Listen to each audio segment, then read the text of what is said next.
Hey everyone, it's Eric with AzAEYC.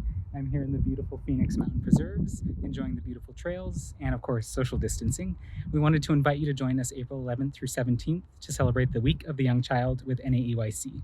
This year, we're acknowledging and valuing the educational trails that have been built before us by early childhood professionals, but also acknowledging that many of those educational paths are not equitable for all of Arizona's children, families, and educators. So join us this year on Facebook, Twitter, and social media to elevate and celebrate early childhood professionals and break down inequitable barriers to build new equitable trails for all of Arizona's youngest learners and the people who care for them. Happy Week of the Young Child.